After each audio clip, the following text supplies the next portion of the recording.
시청자 여러분, 안녕하십니까? 5월 3일 월요일 JTBC 뉴스 아침엔 시작합니다.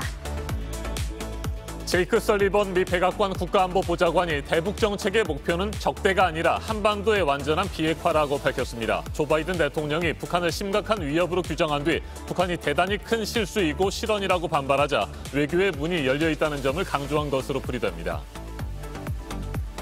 코로나 백신 2분기 접종 계획을 정부가 오늘 발표합니다. 백신이 얼마나 남아있는지, 앞으로 어떤 일정으로 접종을 하게 될지 등을 밝힐 것으로 보이는데, 파이자 백신에 이어 아스트라제네카 백신도 물량이 모자라서 앞으로 며칠 안에 소진될 거라는 우려가 나오고 있습니다.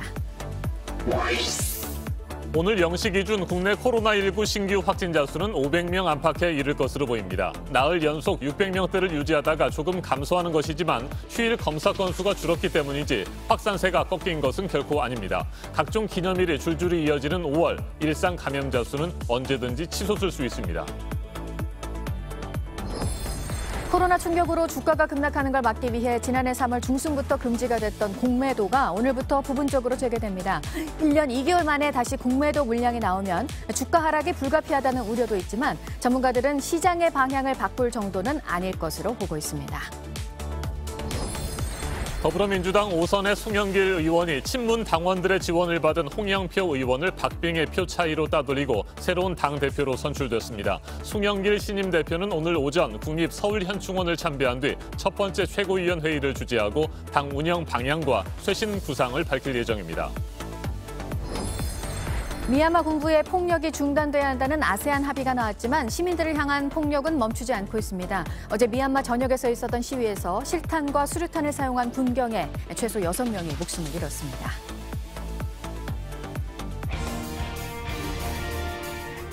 미국의 대북 정책은 적대를 목표로 한 것이 아니며 해결을 목표로 한 것이다. 한반도의 완전한 비핵화를 궁극적으로 달성하는 것이 목표다. 제이크 설리번 미 백악관 국가안보보좌관이 현지 시간 2일 이같이 밝혔습니다. 지난달 28일 바이든 대통령이 첫 번째 의회 연설에서 북한을 심각한 위협으로 규정하고 이에 대해서 북한이 대단히 큰 실수다, 심각한 상황에 직면하게 될 것이라고 반발하자 일정 부분 북한을 달래기 위한 의도로 해석됩니다. 네, 바이든 정부에서 전 정부와는 다른 새로운 대북 정책에 대한 검토를 완료했다고 밝힌 상태고 이달 한미 정상회담도 앞두고 있는 상황입니다. 북한이 군사적 행동에 나설 가능성도 있다는 분석도 나오고 있는데요. 먼저 북한의 반발에 미국이 낸 입장부터 보시겠습니다. 워싱턴에서 김필규 특파원이 전해왔습니다. 제이크 설리번 백악관 국가안보보좌관이 방송 인터뷰에 나와 미국의 대북 정책에 대해 설명했습니다. Our policy towards North Korea is not aimed at hostility, it's aimed at solutions. 앞서 조 바이든 대통령이 북한을 심각한 위협이라고 한 데 대해 북한이 발끈하며 심각한 상황에 직면할 거라고 경고하자 내놓은 입장입니다. 설리번 보좌관은 미국의 대북 정책이 모 아니면 도가 아닌 잘 조율되고 실용적인 접근법이라며 외교의 문도 여전히 열려 있다고 했습니다. 백악관의 용어도 북한의 비핵화가 아닌 한반도 비핵화로 가닥을 잡은 모습입니다. Our goal remains the complete denuclearization of the Korean Peninsula. It's aimed at ultimately achieving the complete denuclearization of the Korean Peninsula. 토니 블링컨 국무장관은 지난 3월 방한 기간 동안 줄곧 북한의 비핵화가 목표라고 밝혀 한미 간의 시각차가 있는 것 아니냐는 이야기가 나오기도 했습니다. 북한의 거센 반발에도 불구하고 미국이 대화 의지를 보였다는 평가지만 구체적인 제안은 없어 당장 변화를 기대하긴 힘들 거란 전망도 나옵니다. 워싱턴에서 JTBC 김필기입니다. 앞서 북한은 우리나라와 미국을 향해서 말폭탄을 쏟아냈습니다. 김여정 노동당 부부장은 탈북민 단체 대북전단 살포를 심각한 도발이라며 상응하는 행동을 검토하겠다고 밝혔습니다. 북한 외무성도 바이든 대통령의 대북 발언 등을 잇따라 비난했습니다. 오는 21일 한미 정상회담을 앞두고 자신들의 존재감을 드러내기 위한 전략으로도 해석됩니다. 김민광 기자가 보도합니다. 김여정 부부장은 대북 전단을 살포한 탈북민 단체를 쓰레기라고 표현했습니다. 우리 정부 책임까지 들먹이며 상응하는 행동을 검토하겠다고 했습니다. 우리는 남쪽에서 벌어지는 쓰레기들의 준동을 우리 국가에 대한 심각한 도발로 간주하면서 그에 상응한 행동을 검토해 볼 것이다. 김 부부장은 지난해 6월에도 탈북 단체의 대북 전단 살포를 맹비난했습니다. 그리고 사흘 뒤 남북 공동 연락사무소를 폭파한 바 있습니다. 미국을 향한 비난도 나왔습니다. 북한 외무성은 담화를 통해 실용적인 북핵 접근법을 제시한 바이든 행정부를 향해서 대단히 큰 실수를 했다고 했습니다. 전문가들은 북한의 말폭탄이 우선적으로는 이번 달 열리는 한미 정상회담을 겨냥한 것으로 분석합니다. 미국 정부가 북핵과 인권 문제 등을 강도 높게 비판하는 상황에서 자신들의 존재감을 드러내기 위한 행동이라는 겁니다. 그런 측면에서 과거 연락사무소 폭파와 같은 군사적 행동 가능성도 배제할 수 없다는 분석입니다. 최근 북한 잠수함 기지인 심포조선소에서 수상한 움직임이 군 당국에 다수 포착되기도 했습니다. 한편 통일부는 북한을 포함해 누구든 한반도 긴장을 조성하는 행위에 반대한다는 입장을 내놨습니다. JTBC 김민관입니다. 전 세계적으로 코로나19 백신 공급량이 부족한 상황에서 국내 수급도 당초 계획과 달리 큰 차질을 빚고 있습니다. 당장 화이자 백신과 함께 아스트라제네카의 확보 물량도 크게 딸리고 있죠. 현재 아스트라제네카의 남은 물량으로는 20만 회 추가 접종도 불가능하다는 지적이 제기되자 정부는 알려진 것보다 많은 34만 5천 회 분이 남아있다고 해명했습니다. 하지만 이 또한 나흘 정도 접종하면 모두 동의날 지경이어서 백신 부족에 대한 불안감은 여전합니다. 방역당국은 오늘 오후 변경된 2분기 접종 계획을 발표할 예정입니다. 최규진 기자입니다. 정부가 오늘 오후 합동브리핑을 통해 코로나19 백신 2분기 접종 계획을 발표합니다. 특히 백신 수급에 대한 우려를 막기 위해 남은 물량과 접종 일정을 공개한다는 방침입니다. 화이자 백신에 이어 아스트라제네카 백신도 모자라다는 우려가 나오자 대응에 나선 겁니다. 공급 계획과 접종 계획은 세밀하게 짜져 있습니다. 특정 시점에서의 접종 대상과 규모 변화에 대해 불안해하실 필요는 없으며 현재까지 국내에 들여온 아스트라제네카 백신은 모두 200만 6천 회분. 앞서 지난 2월 이후 183만여 명이 1차 접종을 마쳐 17만 6천 회분 정도가 남은 것으로 예상됐습니다. 이에 대해 방역당국은 남아있는 아스트라제네카 백신은 34만 5천 회분이라고 설명했습니다. 국산 최소 잔여형 주사기를 사용한 덕분에 백신 사용량을 10% 절감할 수 있었다는 겁니다. 하지만 최근 접종 인원이 하루 10만 명에 달하는 만큼 사나흘이면 모두 소진될 거란 우려는 여전합니다.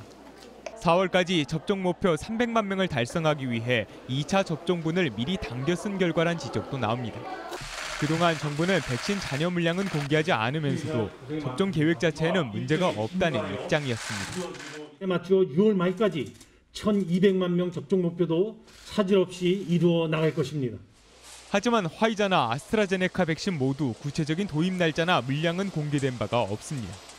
특히 아스트라제네카의 경우 일러야 이달 중순에나 추가 물량이 들어올 거란 전망도 나옵니다. 추가 물량 도입 없이 백신이 소진될 경우 당분간 아스트라제네카 백신도 1차 접종이 잠정 중단되거나 최소화해야 할 수도 있습니다. JTBC 최규진입니다.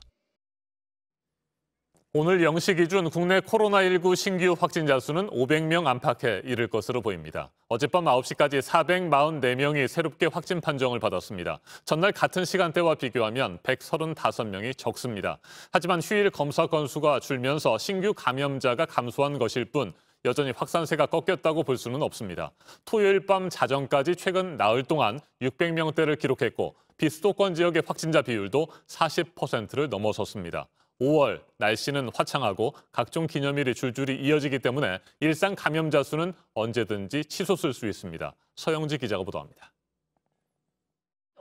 계절의 여왕 5월, 활짝 핀 꽃과 녹음, 그리고 연휴. 5월을 맞는 시민들은 기대가 커집니다.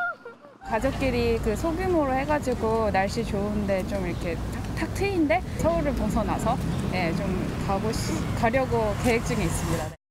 집에만 있어야 되는데 이렇게 날씨 좋은데 놀러 가고 싶다고 하셔가지고 어떻게 또 사람 적은 데를 찾고 있어요. 하지만 좀처럼 줄지 않는 코로나19 확진자 때문에 선뜻 나서기에도 부담입니다. 어디 나가고 싶은데 코로나 때문에 못 나가 슬퍼요. 네, 가고 싶은데 애가 태어나고 나서 좀 이렇게 기억할 수 있는 데를 가본 기억이 없네요. 네, 너무 안타깝습니다.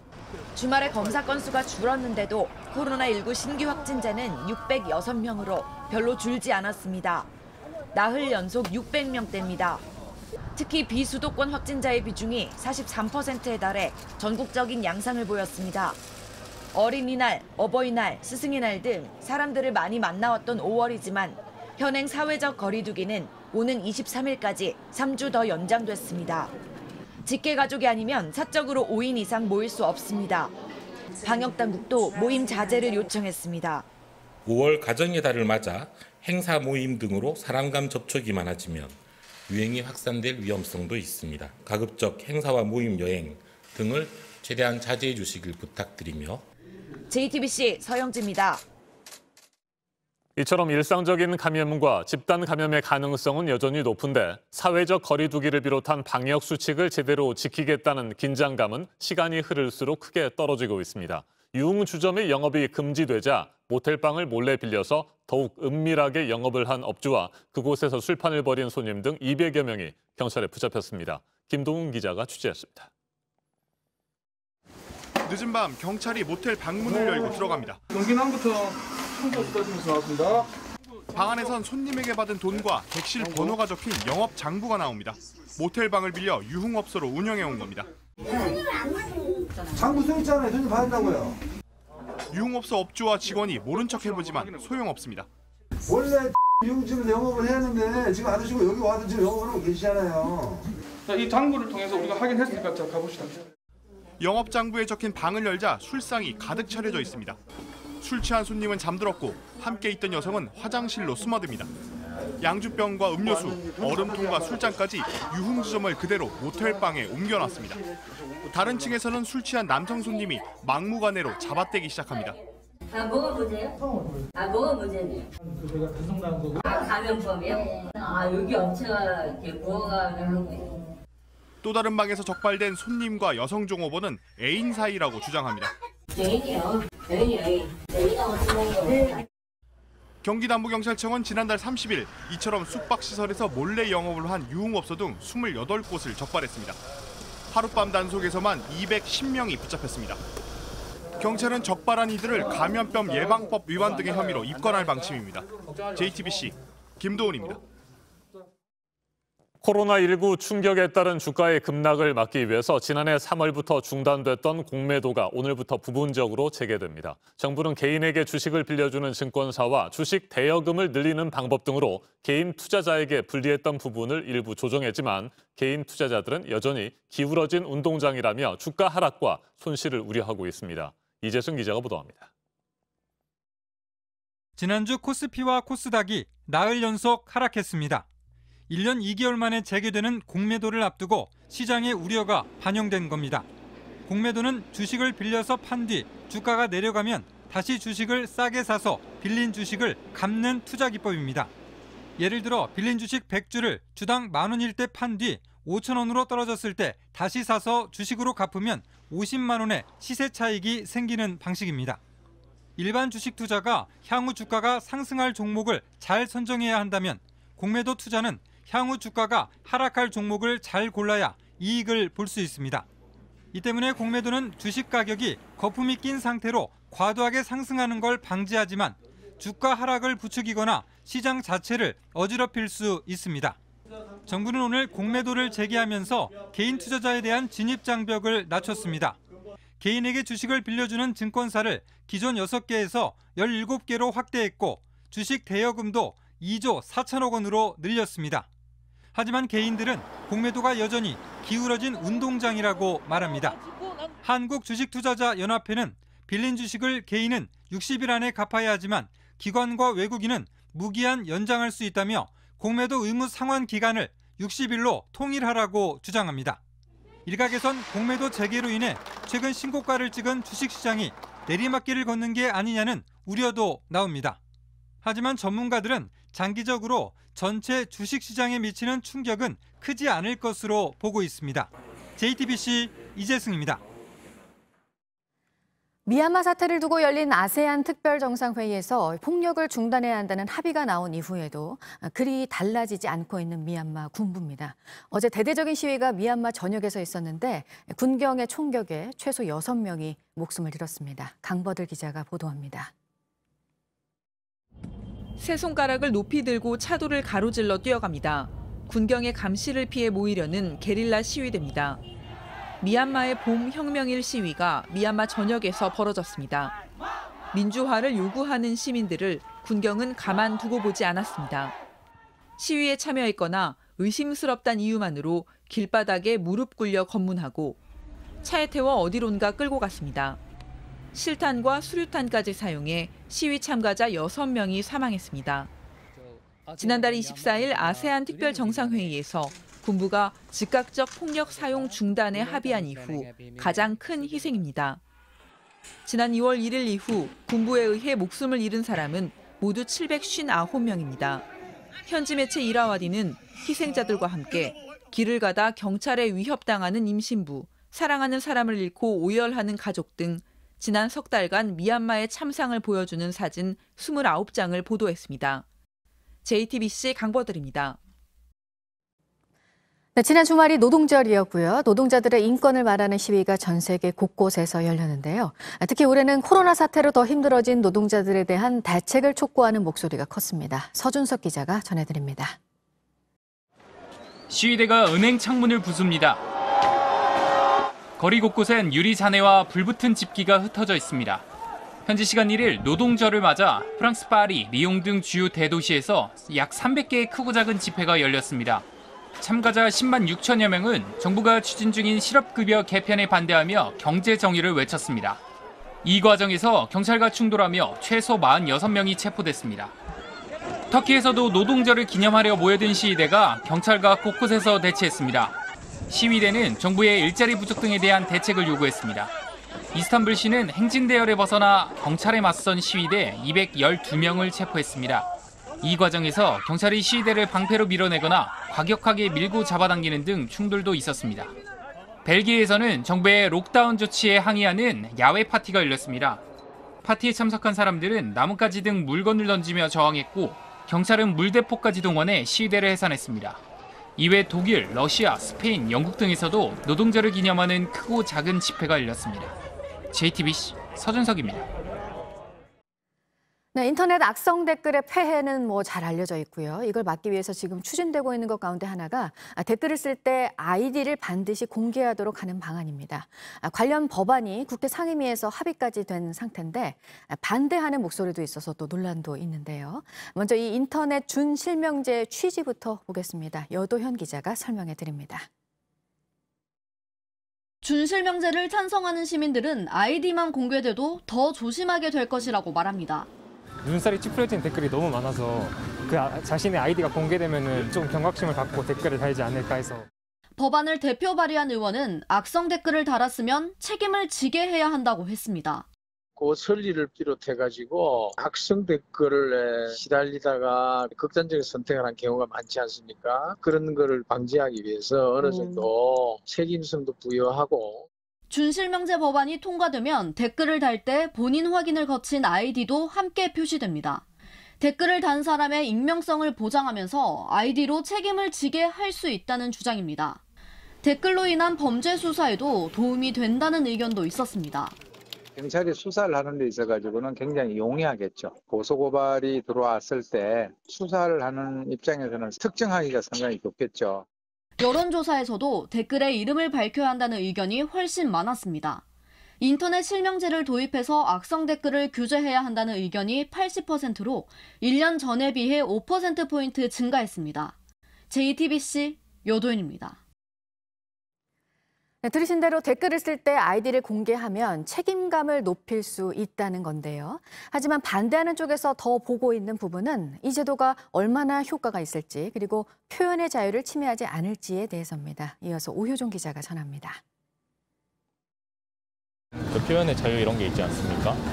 그래서 실명제하면 인터넷에 댓글도 덜 달게 되고 그 인터넷이 원래 소통의 장이 돼야 되는데. 인터넷 실명제가 처음 도입된 건 2007년. 게시판에 글이나 댓글을 쓰기 전에는 본인 확인 절차를 거쳐야 했습니다. 하지만 2012년 헌법재판소가 위헌 결정을 내렸고 인터넷 실명제는 5년 만에 폐지됐습니다. 당시 헌재는 민주주의의 근간이 되는 표현의 자유가 위축돼 의사 표현을 위축시킨다고 밝혔습니다. 또 수사 편의 등에 치우쳐서 모든 국민을 잠재적 범죄자로 취급한다면서 개인정보가 장기간 보관돼 유출될 위험도 있다고 경고했습니다. 이번 개정안대로 아이디만 공개한다고 하더라도 아이디가 온라인 행적이나 개인정보와 연결돼 이용자의 신원을 드러낼 수 있다는 문제가 남아 있습니다. 실효성이 없다는 지적도 있습니다. 대포폰이든 이런 다른 우회하는 방법을 써서 댓글을 달고 정말 악성 댓글은 모욕죄나 명예훼손죄로 이미 처벌이 가능하기 때문에 또 유튜브나 페이스북 등 해외에 서버를 둔 플랫폼에는 준실명제가 적용되지 않습니다. 앞서 헌재도 인터넷 실명제로 모욕적인 글이 의미 있게 감소했다는 증거를 찾기 어렵다고 봤습니다. 과학기술정보통신부 등도 신중한 접근이 필요하다는 의견을 국회에 밝힌 바 있습니다. JTBC 오효정입니다. 이번에는 오늘 아침 체크해봐야 할 뉴스들을 분야별로 살펴보겠습니다. 먼저 정치 분야입니다. 국민권익위원회가 이달부터 오는 7월 말까지 석 달 동안 공직자들의 부정부패 근절을 위한 공직비위 집중신고 기간을 운영합니다. 직무상 알게된 미공개 정보를 이용해 개인의 이익을 취한 경우와 부정채용 등이 신고 대상입니다. 최근 이해충돌 방지법이 국회를 통과했지만 실제 시행까지는 앞으로도 시간이 걸리는 만큼 미리 공직기강을 잡기 위한 조치입니다. 정의용 외교부 장관이 현지 시간 4일과 5일 런던에서 열리는 주요 7개국 G7 외교개발장관 회의에 참석하기 위해 영국으로 출국했습니다. 한국 외교장관이 G7 외교장관 회의에 참석하는 것은 이번이 처음입니다. 회의 기간 중 토니 블링컨 미 국무부 장관과 양자회담을 하고 모태기 일본 외무상과 함께 한미일 3국 외교장관 회담을 할 가능성도 큰 것으로 알려졌습니다. 코로나19 확산세가 심각한 인도에 체류 중인 우리 교민들이 이번 주 2차례 특별기편으로 귀국합니다. 내일 인도 항공사 비행기로 170여 명이 먼저 돌아오고 오는 7일 금요일에는 아시아나 항공편으로 220여 명이 귀국합니다. 코로나 피해 지원을 위해 소상공인들에게 지난 한 달 동안 지급이 된 4차 재난지원금이 4조 5천억 원가량이었습니다. 272만 개 사업체에 지원이 됐습니다. 지원 대상이 아니라는 통보를 받은 사업주들의 이의 신청을 접수하는 건 이달 중에 실시가 될 예정입니다. 백신 개발사 모더나가 한국 지사를 만들기 위해서 첫 단계로 임원 등을 모집합니다. 코로나 백신 공급과 관련해서 한국 정부와 소통을 할 책임자를 채용하는 건데요. 무엇보다 국내 위탁 생산 여부에 관심이 모아지고 있습니다. 오는 7월부터 시작되는 수도권 3기 신도시 사전 청약과 관련해서 홈페이지가 개설이 됐는데요. 예정이 돼 있는 4차례 공급 일정에 맞춰서 모집 공고 등이 순차적으로 제공이 됩니다. 계속해서 사회 분야 뉴스입니다. 아스트라제네카 백신을 맞은 50대 여성 경찰관이 뇌출혈 증세로 쓰러진 뒤 의식을 되찾지 못하고 있습니다. 지난달 29일 백신을 접종한 뒤 두통이 심해졌고 지난 1일 병원에서 검사를 받고 퇴원했는데 어제 새벽 의식을 잃고 쓰러져 긴급 수술을 받았습니다. 방역당국이 백신 접종과의 인과관계를 확인하고 있습니다. 지난달 대검찰청이 청사 안에 있는 검찰총장 전용 식당과 간부 식당을 모든 직원들에게 개방한 데 이어서 대법원도 전국 법원에 있는 판사 전용 식당을 없애도록 했습니다. 간부 식당이라는 이름으로 운영되는 구내 식당의 이름을 바꿔서 일반 직원들도 이용하도록 하자는 취지입니다. 지난달 말 박상학 자유북한운동연합 대표 등이 대북전단을 살포한 것에 대해 김창룡 경찰청장이 신속하고 철저한 수사를 통해 엄정 처리하라고 지시했습니다. 경찰은 위법 행위가 확인되면 지난 3월 말에 시행된 대북전단 금지법을 적용할 방침입니다. 선종한 정진석 추기경은 앞서 자신의 통장 잔액 전부를 모두 기부를 했었는데요. 천주교 서울대교구가 치료와 장례 과정에서 수고한 사제와 의료진 봉사자 그리고 교구 생명위원회 등의 감사 성금으로 전달을 합니다. 염수정 추기경은 코로나로 어려운 소상공인에게 보탬이 되길 바란다고 말했습니다. 지난해 사랑의 열매 사회복지공동모금회에 공익법인 가운데 가장 많은 8,460억 원가량이 모인 것으로 집계가 됐습니다. 한국국제협력단이 6,730억 원가량, 서민금융진흥원이 4,250억 원가량으로 그 뒤를 이었습니다. 영화 미나리가 관객 100만 명을 돌파했는데요. 국내 개봉 60일 만으로 배우 윤여정 씨가 아카데미 여우조연상을 받으면서 화제를 모으면서 관객들의 발길이 더 늘어난 것으로 보입니다. 지난달 26일부터 경북 12개 군에 거리두기 개편안이 시범 적용이 됐고요. 오늘부터는 전남에서도 시행이 됩니다. 일주일 동안입니다. 사적 모임이 6명까지 가능하고 모임 행사는 300명까지 허용이 됩니다. 지난주 특별관리 주간이 시행이 되면서 공무원들의 사적 모임이 금지됐었는데 이 조치가 오늘 해제가 됩니다. 공무원들은 인원수와 관계없이 회식과 사적 모임 자체를 할 수 없었는데 더 연장하지 않기로 했습니다. 코로나 검사 결과가 나올 때까지 신병들이 샤워를 할 수 없는 걸 두고 논란이 있었고요. 육군이 오늘부터 논산 육군훈련소를 포함한 모든 신병 교육기관에서 입영 첫날부터 샤워를 허용을 합니다. 시설을 추가로 만들어서 시간을 분리해서 운영을 한다는 방침입니다. 분야별 뉴스들 체크해드렸습니다. 새로운 한 주를 시작하는 월요일 아침 곳곳에 안개가 낀 곳이 많습니다. 특히 서해안과 강원, 전북과 경북 내륙에선 교통안전에 주의하셔야겠습니다. 낮에는 전국이 맑겠고 낮 기온도 어제보다 조금 높겠습니다. 화창한 오늘과 다르게 내일은 전국에서 비가 내리겠습니다. 아침에 서울과 경기 북부를 시작으로 차츰 전국으로 확대되겠습니다. 비는 모레 새벽에 대부분 그칠 것으로 보입니다. 예상 강우량은 제주 산지에 많게는 120mm가 넘는 폭우가 쏟아지겠고 경기 북부와 강원 영서에 20에서 80mm의 비가 오겠습니다. 그 밖에 전국에선 5에서 40mm의 비가 오겠습니다. 현재 기온은 서울은 9도로 어제보다 2도가량 높지만 그 밖의 지역은 대전 8도, 광주 9도, 부산 13도로 2도에서 5도가량 낮습니다. 낮 최고 기온은 서울 20도, 대전과 광주 23도, 대구 24도로 어제보다 2도에서 5도가량 높겠습니다.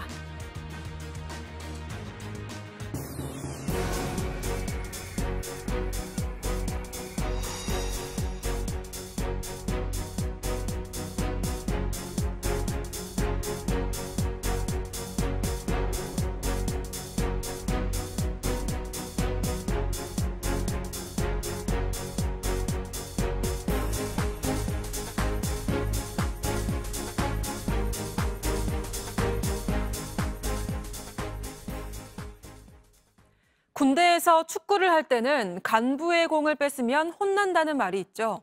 요즘 같은 시대에 실제로 이런 일이 일어났습니다. 한 육군 간부가 공을 뺏길 때마다 병사의 멱살을 잡고 위협하더니 급기야 무릎을 가격한 겁니다. 보도에 유요한 기자입니다. 국군 장병들이 주로 사용하는 한 익명 게시판입니다. 이곳에 자신이 육군 22사단 소속 병사라며 지난 1월 5일 다른 중대와의 풋살 경기 도중 폭행을 당했다는 글이 올라왔습니다. 그러면서 다른 중대 간부가 자신에게 공을 뺏길 때마다 다가와서 멱살을 잡고 위협과 폭언을 했다고 설명했습니다. 또 공 없이 서 있던 자신의 오른쪽 무릎을 가격해 슬개골골절로 6주 진단을 받았다고 적었습니다. 이 병사는 폭행 이후에도 가해 간부가 신고를 막았고 중대 차원에서도 사건을 은폐하려 했다고 주장했습니다. 온라인을 통해 사건이 커지자 육군 22사단장은 입장문을 냈습니다.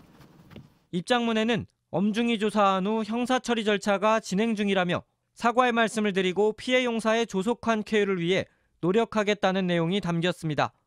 하지만 온라인에선 여전히 철저한 진상조사가 필요하다. 30년 전이나 지금이나 똑같다는 비난이 이어지고 있습니다. JTBC 유요한입니다. 어제 오후 1시쯤 강원도 횡성군 청일면에 있는 캠핑장에서 일가족 3명이 텐트 안에서 숨진 채 발견됐습니다. 이들은 2박 3일 일정으로 캠핑을 왔다가 사용시간이 지난 뒤에 확인하러 온 업주에게 발견됐습니다. 경찰은 이들이 화로를 피우다가 일산화탄소 중독으로 사망한 것으로 보고 부검을 통해 정확한 사인을 조사하기로 했습니다. 충남 태안군 구름포 해수욕장 인근에서 낚시를 하던 도중 실종된 50대 남성이 하루 만에 숨진 채 발견됐습니다. 태안해경은 어제 낮 12시 반쯤 실종 신고가 접수된 남성의 시신을 인근 갯바위 밑에서 발견했다고 밝혔습니다. 해경은 점심 식사 후 낚싯대를 보러 간 뒤 사라졌다는 가족들의 진술을 토대로 사망 원인을 조사하고 있습니다. 한 인터넷 커뮤니티에 집단 성폭행을 암시하는 익명의 게시글이 올라와 경찰이 내사에 착수했습니다. 해당 웹사이트에는 자신의 20대 여자친구에게 강제로 여러 남성과 성관계를 하도록 했다는 내용의 글이 지난 2, 3월에 올라왔습니다. 이 게시글은 현재 삭제된 상태입니다. 경찰청 관계자는 사건의 진위 여부 등을 확인하고 있다며 웹사이트 서버를 압수수색하는 방안도 검토 중이라고 밝혔습니다.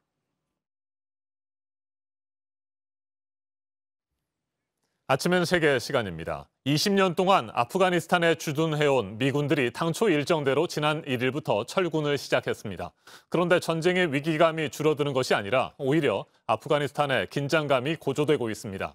철군 하루 전날인 4월 30일, 아프가니스탄에서는 폭탄 차량 테러가 발생했습니다. 지난 1일에도 유조 차량 수십 대에서 큰 불이 났습니다. 지난 1일 아프가니스탄 수도 카불 북부 외곽에서 유조 차량과 트럭 50여 대가 불탔습니다. 맨 처음 유조 차량 한 대가 폭발과 함께 화염에 휩싸인 뒤 주변에 있던 차량으로 불길이 빠르게 옮겨 붙었습니다. 최소 9명이 숨지고 10여 명이 크게 다쳤습니다. 당국은 테러 가능성을 조사하고 있습니다. 앞서 지난달 30일에는 아프가니스탄 동부 지역에서 폭탄을 가득 실은 차량이 폭발했습니다.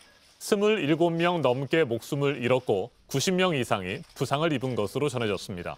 부상자의 말 직접 들어보시겠습니다.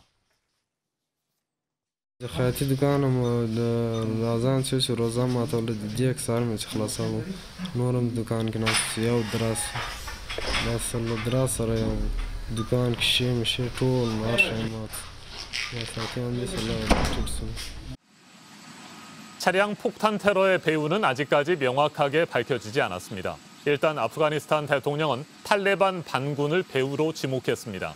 아프가니스탄 정부는 바이든 대통령의 철군 발표 이후 탈레반이 공격의 강도를 높이고 있다고 판단하고 있습니다. 이번 사건 역시 미군이 철군을 시작하기 하루 전날 발생했기 때문에 탈레반 반군을 의심하고 있는 겁니다. 바이든 대통령은 9.11 테러 20년이 되는 오는 9월 11일까지 아프가니스탄 주둔 미군 2,500명의 철군을 완료하겠다는 입장입니다. 들어보시겠습니다. We went to Afghanistan to get terrorists, the terrorists who attacked us on 9/11. And after 20 years of valor, and sacrifice, it's time to bring those troops home.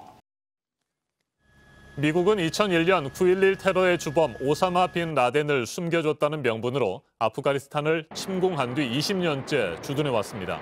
그동안 아프가니스탄에서 친서방 정권을 수립하는 데 성공했지만 탈레반이 계속해서 저항하면서 미국은 역사상 가장 긴 전쟁을 치러왔습니다. 이 같은 상황에서 지난해 2월 트럼프 전 대통령은 탈레반과 평화협정을 맺는 조건으로 올해 5월 1일까지 미군 철군을 끝내겠다고 약속했습니다. 하지만 바이든 대통령이 철군 완료 시한을 오는 9월로 미루면서 탈레반은 평화협상을 거부하고 위협의 강도를 높여왔습니다. 어제는 9.11 테러 주범으로 꼽히는 오사마 빈 라덴이 사살된 지 10년이 되는 날이었습니다. 바이든 대통령은 아프가니스탄에서 철군을 하더라도 테러 집단의 위협에 방심하지 않겠다는 성명을 발표했습니다. 중동 전문가와 좀 더 자세하게 짚어보겠습니다. 박현도 서강대 유로메나 연구소 연구교수 전화로 연결됐습니다. 교수님 안녕하십니까? 네, 안녕하십니까? 네, 미국이 철군 시한을 당초 약속보다 미루기는 했습니다. 하지만 본격적으로 철군이 시작됐잖아요. 그만큼 네네. 잡음이 없이 완료될 때까지 기다릴 수도 있었을 것 같은데 탈레반 왜 이렇게 위협의 강도를 높이고 있을까요? 사실 탈리반으로서는 잃을 것이 없죠. 계속적으로 혼란을 가중하면 좋은 일이고요. 그렇다고 해서 미국이 그 계획을 바꿔서 철수를 번복하지는 않을 상황이기 때문에 그렇죠. 미국이 사실은 아주 보수적으로 잡아도 지난 20년간 그 아프가니스탄에 쏟아부은 군비만 해도 우리 돈으로 2,200조 원이 넘습니다. 아주 보수적으로 잡았고요. 그러니까 만약에 더 잡는다면 3,000조까지도 갈 수 있는 돈인데요. 그런 상황에서 계속적으로 군대를 주둔할 수 없는 상황이기 때문에 탈레반으로서는 지금 현재 계속 미군을 공격하는 것은 잃을 것이 없는 아주 꽃놀이패라고 말씀드릴 수 있고요. 특히나 어제 같은 경우에는 빈 라덴이 10주년 기일이었기 때문에 여기에도 일종의 보복의 메시지도 있고요. 또 어저께는 탈레반 쪽에서 말을 했습니다. 원래 5월 1일 날 나갔어야 되는 건데 왜 안 나갔느냐. 그래서 네. 거기에 대한 약속 위반으로 자기네들이 공격을 한다라는 그러한 의미를 주기도 했습니다. 그러니까 계속적으로 이런 혼란이 있을 수밖에 없는 상황입니다. 네, 미군이 완전히 철수한 뒤에 말이죠. 아프가니스탄의 상황도 우려가 됩니다. 군사력 공백으로 탈레반이 세력을 크게 확장하면서 내전으로 이어질 수도 있다. 이런 전망이 나오는데 어떻게 보세요?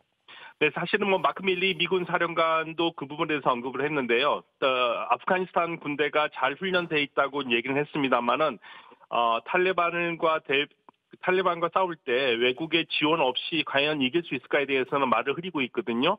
따라서 미국이 빠지고 나토군이 빠지면은 당연히 지금 아프가니스탄은 내전으로 갈 수밖에 없는 상황이 될 것이고, 이런 경우에 미국이 다시 개입할 수 있을 것인가라는 것에 대해서 약간 의문이 갑니다. 왜냐하면 79년에 소련이 여기를 아프가니스탄을 침공했지만 실패했고 미국도 실패를 했거든요.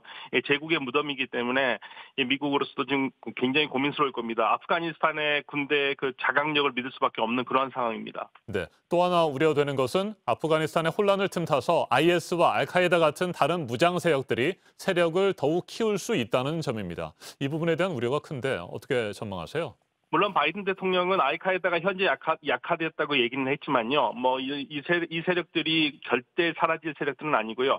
앞으로 이 아프가니스탄을 중심으로 해가지고 파키스탄과 혼란이 계속될 수밖에 없는 상황입니다. 이쪽 지역이 엄청난 산악지대고 이 산악지대이기 때문에 사실상 전쟁을 이길 수 없는 상황들이거든요. 알렉산더, 소련, 미국 전부 다 그러한 지형의 어려움 때문에 결국엔 전쟁에 패배하고 지금 나가고 있는 상태이기 때문에 이러한 그 지형에서는 IS나 알카에다 같은 테러 세력들이 당연히 또아리를 틀 수 있는 아주 최적의 환경입니다. 안타까운 부분들입니다. 알겠습니다. 말씀 잘 들었습니다. 박현도 서강대 유로메나 연구소 연구교수였습니다.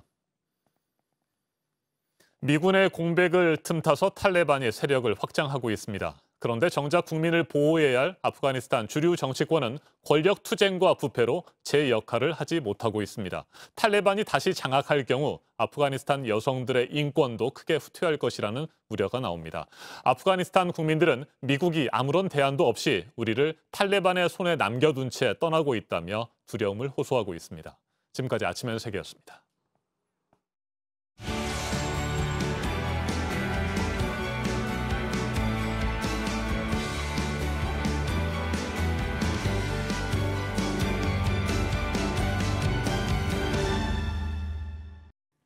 초박빙 승부 끝에 민주당 새 대표 자리에 오른 송영길 대표, 앞서 선출이 된 국민의힘 김기현 원내대표와 오늘 만날 예정이라고 하는데요.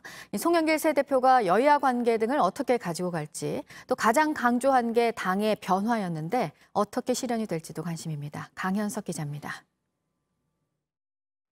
신임 당대표가 된 송영길 의원의 일성은 변화였습니다. 지금은 승리를 향한 변화를 위해 주저없이 전진해야 할 때입니다. 그러면서도 전당대회 기간 동안에 치열한 신경전을 의식한 듯 원팀을 강조하기도 했습니다. 열정과 헌신, 지혜를 가진 모든 분을 하나로 모아 원팀을 만들겠습니다. 인천시장을 역임한 5선의 중진 의원인 송영길 당대표는 세 번째 도전만에 당권을 거머쥐게 됐습니다. 그동안 민주당 내선 친문 쪽과는 결이 다른 것으로 평가되었습니다. 승부는 말 그대로 초박빙이었습니다. 송영길 당대표는 전체 합성 결과 35.6%를 얻어 단 0.59%포인트 차이로 홍영표 의원을 제쳤습니다. 권리당원 투표와 국민 여론조사에서는 미세하게 뒤졌지만 대의원 투표에서 조금 앞섰고 일반 당원 여론조사에서 우위를 보이며 신승을 거뒀습니다. 전당대회에서는 또 김용민, 강병원, 백혜련, 김영배, 전해숙 의원이 최고위원으로 선출됐습니다. 윤호중 신임 원내대표까지 하면 사실상 친문 중심의 최고위원 회의에서 변화를 강조한 송영길 대표가 어느 정도의 리더십을 보일 수 있을지도 관심입니다. 이번 전당대회는 코로나19로 이른바 랜선 전당대회로 치러졌습니다. 문재인 대통령은 영상 축사를 통해 선출된 새 지도부와 원팀이 돼 대한민국의 회복과 도약을 위해 앞서가겠다고 말했습니다. JTBC 강혜석입니다. 네, 재보궐선거 이후에 민주당의 새 지도부가 이렇게 다시 꾸려졌고 여권의 대선 주자들도 대선 행보에 더 본격적으로 나서고 있습니다. 박소연 기자가 보도합니다.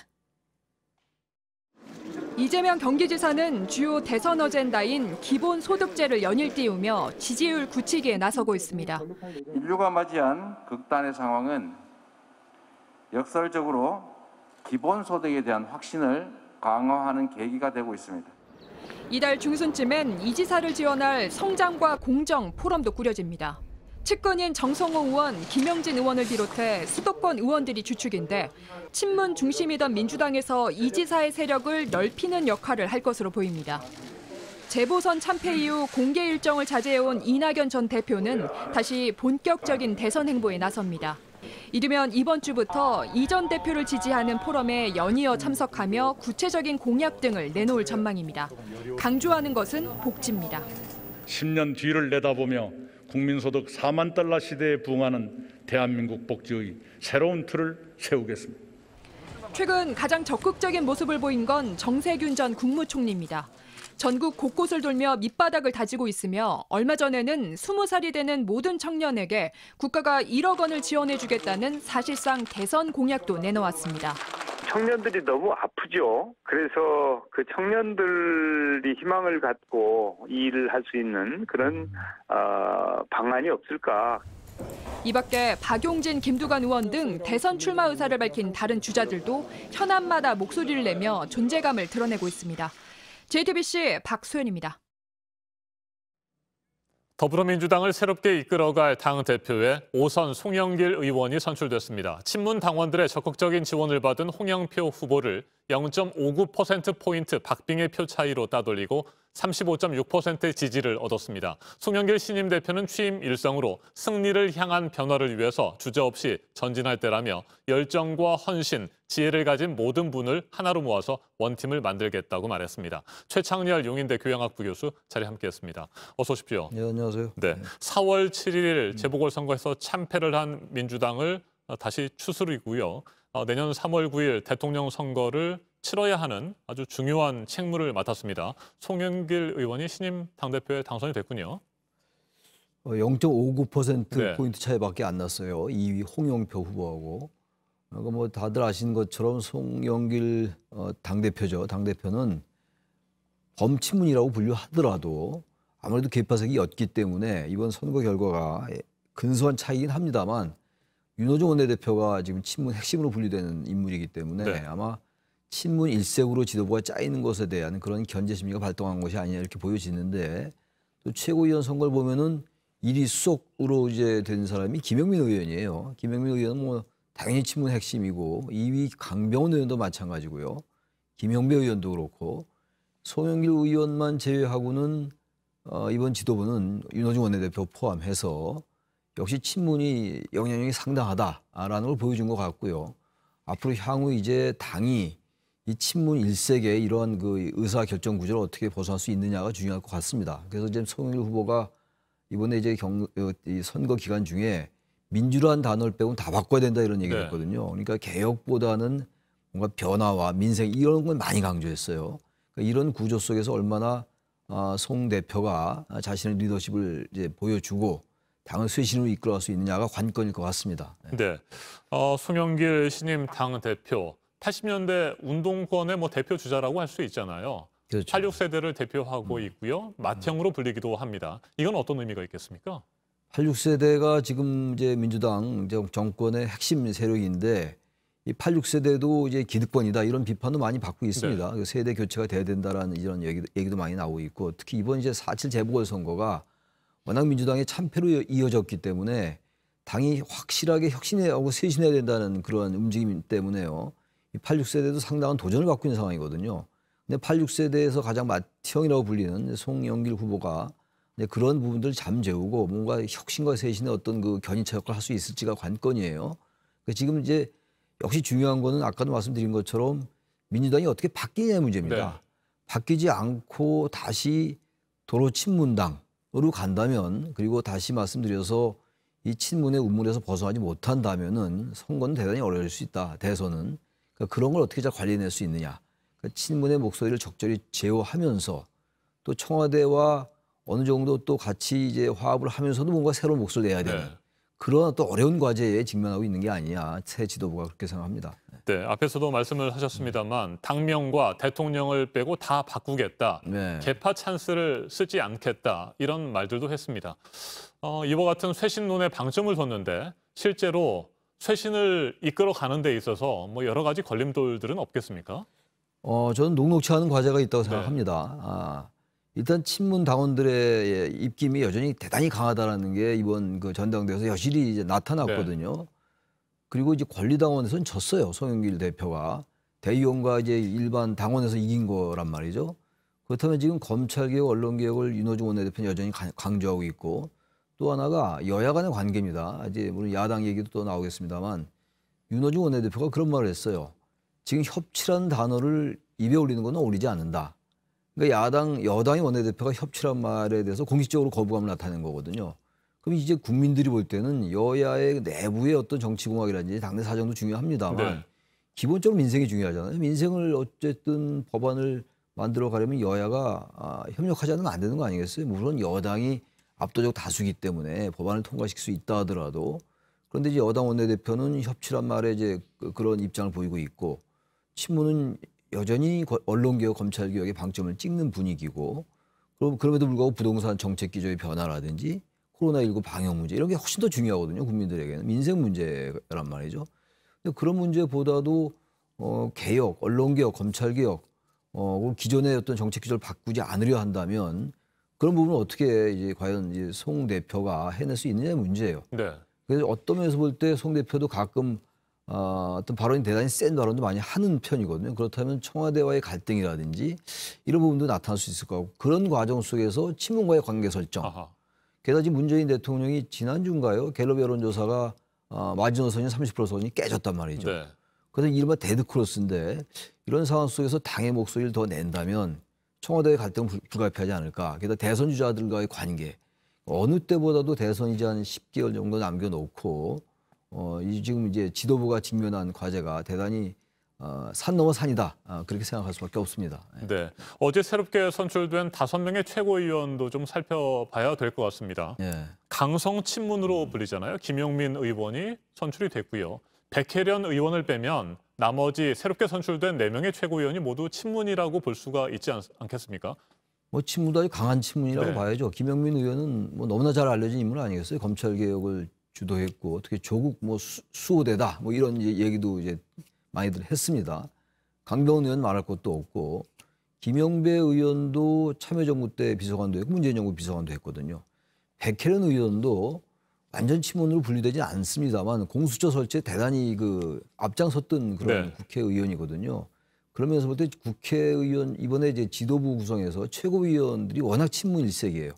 그러니까 당이 지금 여전히 권리당원을 포함해서 친문들의 영향력이 대단히 세다는 거예요. 그러니까 친문이라는 게 문제가 되는 게 아니라 친문이라고 불리는 분들이 보이는 그 성향의 문제인 거거든요. 친문이면 어떻습니까? 비문이면 어떻고 그런 게 중요한 게 아니고 어떤 면에서 볼 때 지금 민주당은 거의 친문이라고 볼 수가 있어요. 뭐 조응천 의원, 박용진 의원 이런 특별하게 성향을 두드러지게 보이는 비문 의원이 아닌 다음에는 우리가 또 범친문이라고 얘기하는 거 아니겠어요?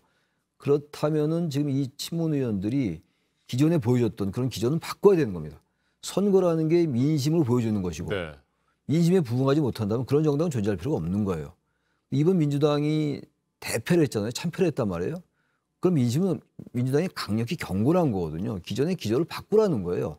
그런 기조를 바꾸지 않고 그대로 가겠다라고 한다면 바로 그런 것들을 강조한다면 친문은 내년 대선에 저는 오히려 걸림돌이 될 수가 있다. 그렇지 않고 친문이 색깔을 바꾼다면 친문이라는 게 전혀 문제가 될 수가 없죠. 친문이냐 비문이냐의 문제는 민심에 얼마나 부응하느냐. 다시 말하면 당심과 민심의 괴리를 얼마나 줄여나가는 문제거든요. 지금 현재 볼 때 당심과 민심의 괴리가 좀 있다고 생각합니다. 네. 이걸 얼마나 줄여나가냐의 문제예요. 줄이지 못한다면 그 정당은 국민들로부터 외면받을 수밖에 없는 거 아니겠어요? 그러니까 이번 전당대회가 과연 그런 기회가 될 수 있을지는 당장은 알 수 없을 것 같아요. 어떤 면에서 볼 때 송영길 대표가 자신의 목소리를 내면서 리더십을 발휘할 수 있을 것 같기도 하고 그러나 당내 구조 특히 이번 선거의 어떤 표심의 어떤 향배를 본다면 친문의 영향력이 센 상황 속에서 과연 자율성을 발휘할 수 있을까라는 어떤 부정적인 전망도 가능하단 말이죠. 이 두 가지 사이에서 어떻게 될지는 당장은 단정하기 어려우나 상당히 난관이 있는 것만은 분명하다고 생각합니다. 네, 국민의힘의 상황도 좀 살펴보도록 하겠습니다. 네. 김기현 의원이 새로운 원내대표로 선출됐습니다. 선출된 이후에 청와대가 오찬을 제안한 모양인데 김기현 신임 원내대표가 거부를 했다고 합니다. 뭐 지금부터 신경전을 벌이겠다, 뭐 이렇게 봐야 됩니까? 김기현 원내대표도 영남 출신이잖아요. 네. 지금 이제 민주당에 대한 비판적인 말씀 제가 드렸는데 국민의힘도 마찬가지인 것 같아요. 선거에서 승리한 게 자신들이 잘해서 수권 정당이라든지 뭐 대체 세력으로 인정을 받아서 이긴 게 아니거든요. 민주당이 보여줬던 민주당을 지지했던 유권자들이 그동안의 민주당의 여러 가지 잘못된 점들에 대한 비판 때문에 그 반사 이익으로 국민의힘이 이긴 것의 결과로 나타났던 거란 말이죠. 근데 최근에 나타나는 걸 보면은 국민의힘도 탄핵 불복론이 나오질 않나. 게다가 이제 그 뭐 윤석열 전 총장에게 국정원 댓글 수사에 대해 사과해라 뭐 이런 표현도 나오고 있단 말이죠. 그래서 나오는 얘기가 도로 한국당이 되는 게 아니냐라는 비판이 나오고 있거든요. 그런데 이제 이번에 김기현 원내대표가 대통령의 그 만남에 대한 제안을 거부한 거 저는 썩 잘한 것 같지가 않아요. 일단 만나서 설령 의제가 설정이 안 됐다 하더라도 만나서 뭔가 새로운 얘기를 해 나가야 돌파가 열리지 않겠어요? 네. 그러니까 여당 원내대표도 공식적으로 협치를 어울리지 않는다는 얘기를 하고 있고 김기현 원내대표도 지금 뭐 법사위원장 얘기도 하고 있습니다만 강경제 대치를 예고하는 그런 측면들이거든요. 대통령과 대화하지 않겠다. 그리고 야당과 대화하지 않고 여당과 서로 대화하지 않겠다라는 거란 말이죠. 그러니까 김기현 원내대표도 지금 영남 출신이다 보니까 상당히 강경한 쪽으로 갈 것 같아요. 물론 구조적으로 내년 대선을 앞두고 있기 때문에 강경 대치 쪽으로 갈 수밖에 없을 겁니다 아마. 그러나 그렇게 된다면 민생은 점점 어려워질 수 있을 것이고 더욱더 협치에 대해서 외면하고 부정적인 정당이 전 국민의 심판을 받으리라고 봐요. 이런 부분들도 김기현 원내대표도 지나치게 당의 어떤 강경기를 반영한다든지 이런 것들은 좋지 않다.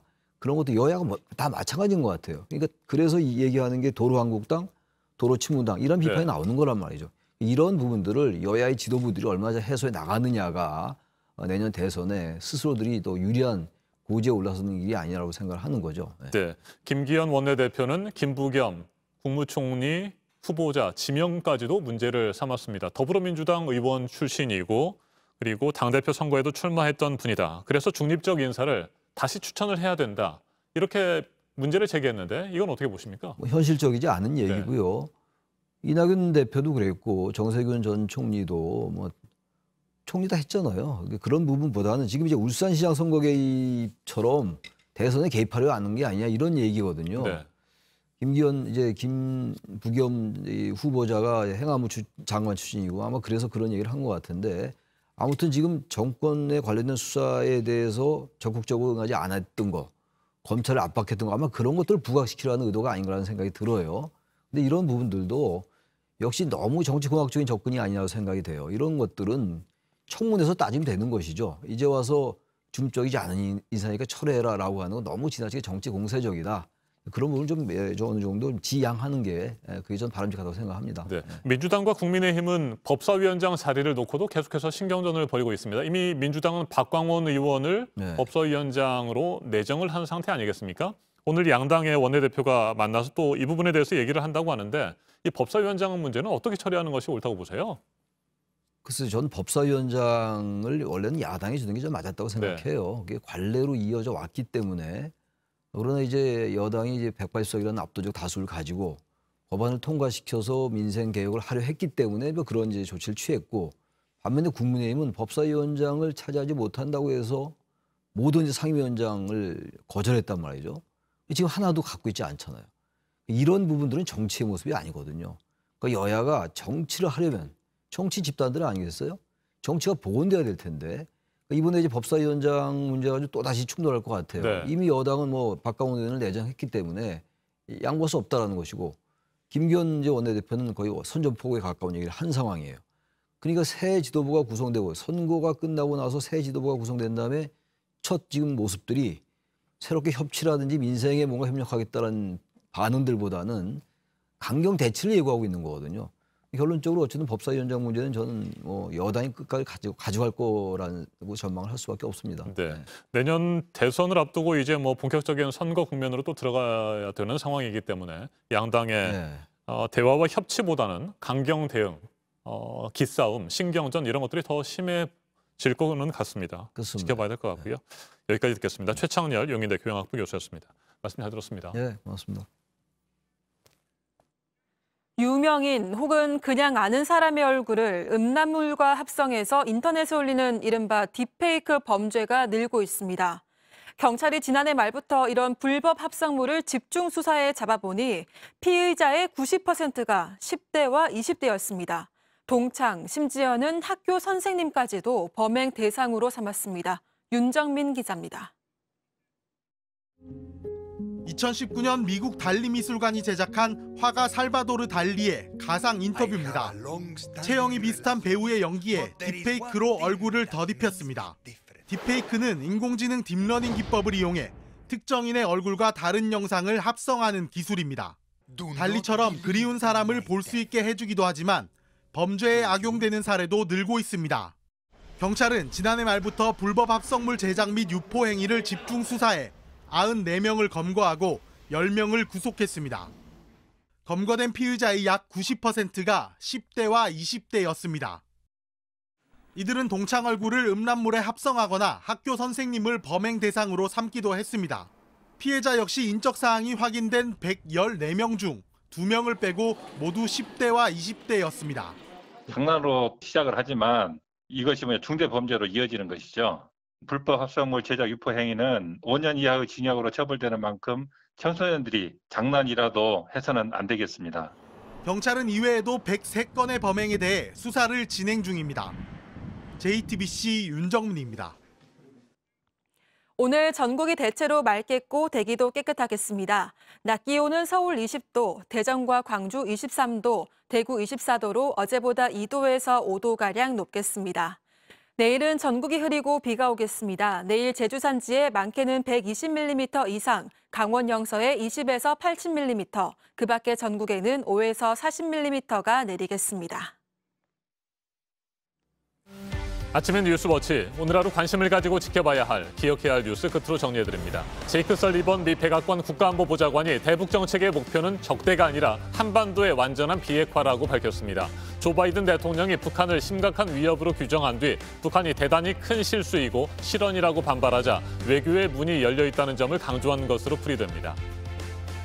화이자 백신에 이어 아스트라제네카 백신도 모자라서 며칠 안에 소진될 거란 우려가 나오고 있는 가운데 정부가 오늘 2분기 접종 계획을 발표합니다.